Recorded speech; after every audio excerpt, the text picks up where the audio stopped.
बिस्मिल्लाहिर्रहमानिर्रहीम। प्यारे दोस्तों, किताबें अक्सर अपने इल्म में इजाफा करने के लिए ही पढ़ी जाती हैं।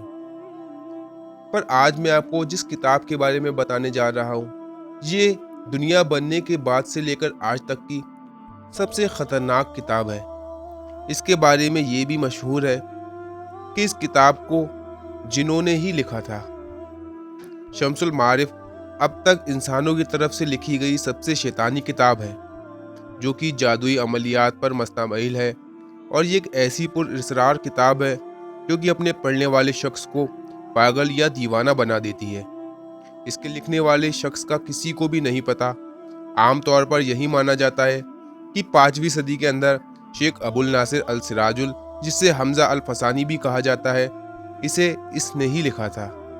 लेकिन बाद रिवायतों के मुताबिक इसे अल्जीरिया के अहमद बिन अब्दुल यूसुफ मालिक नाम के शख्स ने जिन्नातों की मदद से और पुराने जादुई नुस्खों की मदद से लिखा था।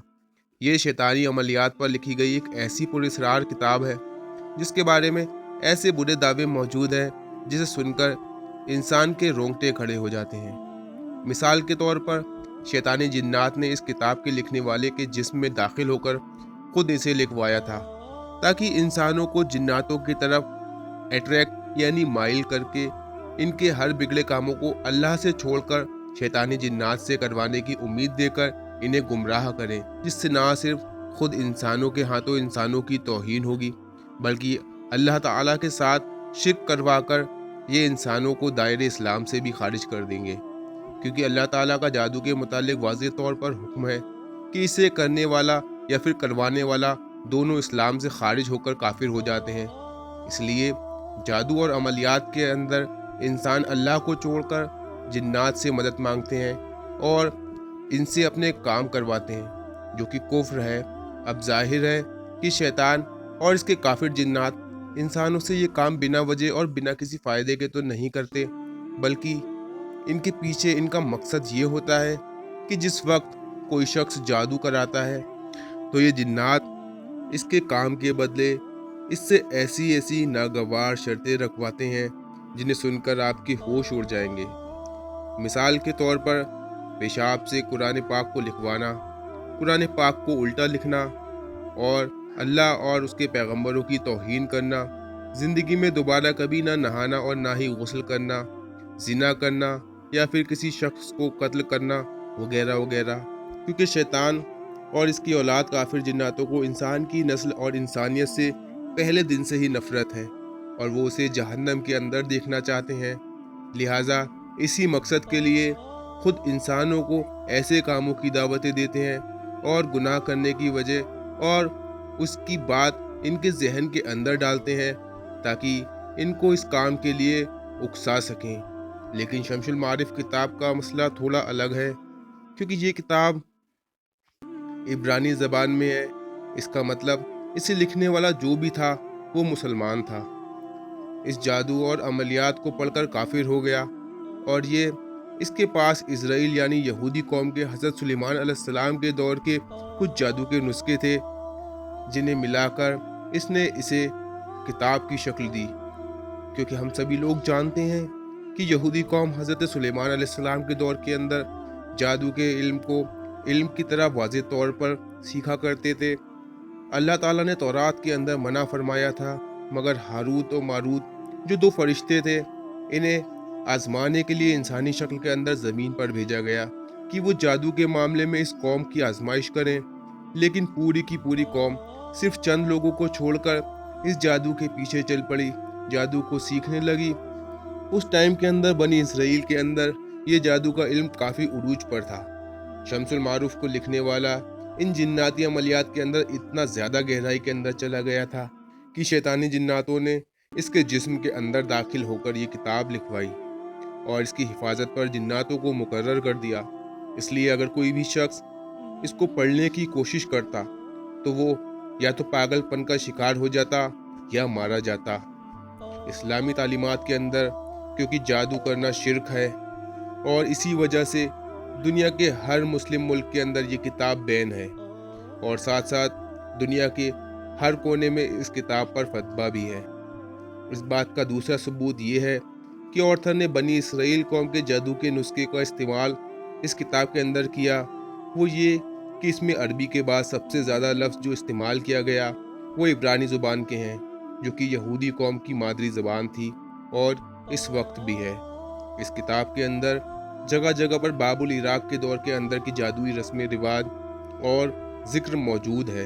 और ये वो ज़माना है जब पहली बार बाबुल के बादशाह बख्त नसर ने फ़िलिस्तीन के अंदर मौजूद यहूदियों पर हमला करके तबाह कर दिया। इसने पहली बार यहूदियों के क़िबला अव्वल हैकल सुलेमानी को तबाह कर दिया और इन्हें अपने साथ गुलाम बनाकर बाबुल इराक ले आया, जिन्हें बाद में जुल्करनैन बादशाह ने आज़ाद करवाकर अपना मुल्क वापस दिलवा दिया था। इस कौम पर अल्लाह का अजाब था क्योंकि ये जादुई अमलियात में हद से बढ़ गए थे। कहा जाता है कि 6वीं हिजरी के अंदर एक ताजिर मोहम्मद अली बिन जैद के पास ये किताब थी और उसने ये किताब एक बड़ी कीमत देकर खरीदी थी, क्योंकि इस वक्त के अंदर सिर्फ इस किताब की एक ही कॉपी मौजूद थी जो कि इसके पास ही थी। इस किताब के अंदर रद्द-बदल करके इसकी मज़ीद कॉपियाँ बनवाई और इनके अंदर इसका बयान दर्ज है कि जब भी ये इस किताब को पढ़ने की कोशिश करता तो एक काला धुआं इसकी आंखों के सामने मौजूद होता, जिसे देखकर वो बेहोश हो जाता था। लिहाजा इसने ये किताब किसी आलिम दीन के हवाले कर दी और इसके बाद तकरीबन ये किताब 100 साल तक मंजर आम से गायब रही। आखिरकार जब 7वीं हिजरी के अंदर ये किताब वापस सामने आई तो इसमें बहुत कुछ बदल चुका था। इस किताब के अंदर 577 पेज हैं, जिसको 4 हिस्सों में तकसीम किया गया है और इसमें 40 चैप्टर हैं, जिसमें जिन्नातों को काबू करने और इनसे काम करवाने का बयान किया गया है। इसमें बहुत सारे ऐसे अमलियात मौजूद हैं जिसके ज़रिए शैतानी जिनों से काम लिया जा सकता है। इसीलिए जिस किसी ने भी इस किताब को पढ़ने की कोशिश की, या तो वो पागलपन का शिकार हो गया या फिर उसे जिन्नातों ने मार दिया, क्योंकि अमल करते वक्त किसी भी आमिल के पास बस 2 ही चॉइस होती हैं, या तो वो जिनको सही तरीके से काबू कर ले, या अगर वो ऐसा ना कर पाया तो वो जिन उसे मार देंगे। अल्लामा इकराम के मुताबिक इस किताब को इस्लाम से जोड़ा जाता है, लेकिन ये तो इस्लाम के बिल्कुल खिलाफ शिर्क और शैतानी इल्म के ऊपर लिखी गई किताब है, जिसका इस्लाम से कोई ताल्लुक नहीं कहा जा सकता। कहा जाता है कि यमन के एक इलाके अदन के अंदर एक रूहानी आमिल बन अल साई ने जिन्नात को चकमा देकर इस किताब को पूरा पढ़ लिया था और ये जिन्नात को काबू करने का चिल्ला कब्रिस्तान के अंदर करने जा रहा था। इसी वक्त एक कब्र में इसका पैर घुसने की वजह से ये कब्र के अंदर ही गिर गया और जिन्नात ने मौका पाकर उसके दिमाग पर कब्जा कर लिया और वो अपने होश खो बैठा।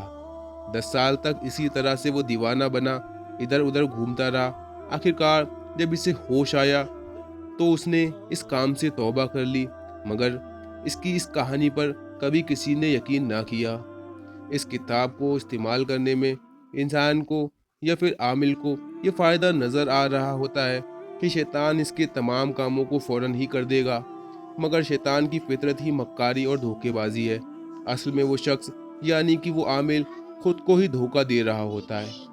वो ये बात भूल जाता है कि शैतान के साथ मामलात करते वक्त शैतान सिर्फ इंसान को धोखा ही दे सकता है और उसकी दुनिया और आखिरत दोनों को बर्बाद कर देता है। कुरान करीम के रूहानी इल्म और शैतान के शैतानी इल्म में ये फ़र्क है कि कुरान मजीद से किसी को भी शिफा दी जा सकती है और शैतानी इल्म से कभी किसी को शिफा नहीं मिल सकती। बिगड़े हुए कामों को बना सकते हैं क्योंकि इसके अंदर अल्लाह की दी गई शिफा होती है। जब भी कोई बंदा अल्लाह को राज़ी करके इससे मदद मांगता है तो वो अपने बंदे की मदद करता है, जबकि दूसरी तरफ शैतानी इल्म के ज़रिए सिर्फ़ और सिर्फ इंसानियत को नुकसान पहुंचाया जा सकता है, क्योंकि जादू के ज़रिए आप किसी को पागल तो कर सकते हैं और उसे ठीक नहीं कर सकते। एक शख्स को बीमार कर सकते हैं, उसे बीमारी से शिफा नहीं दिला सकते। 2 लोगों में आप जुदाई डलवा सकते हैं, लेकिन उस जुदाई को ख़त्म नहीं कर सकते। किसी शख्स को पागल या दीवाना बना सकते हैं, लेकिन इस दीवाने को जादू के ज़रिए ठीक करना मुमकिन नहीं। यानी जादू के ज़रिए सिर्फ और सिर्फ इंसानियत की तबाही है। ये इंसान की दुनिया और आखिरत दोनों को ही तबाह कर सकती है, जो कि शैतान का अल्लाह ताला से वादा है और इसका दुनिया के अंदर मकसद भी है। इसीलिए जितना हो सके ऐसी चीज़ों से, कुफ्रिया अमलियात से ख़ुद को बचाएं और अपने ईमान की हिफाजत करें। अल्लाह ताला हमें समझने और नेक अमल करने की तौफीक अता फरमाए। दोस्तों, उम्मीद करता हूँ ये वीडियो आपको पसंद आई होगी और इस वीडियो में आपकी नॉलेज का बहुत ज़्यादा इजाफा हुआ होगा। आपसे गुजारिश है, अगर वीडियो पसंद आया हो तो इस वीडियो को लाइक, कमेंट और ऐसे ही और भी मज़ीद वीडियोस के लिए चैनल को सब्सक्राइब कर लें।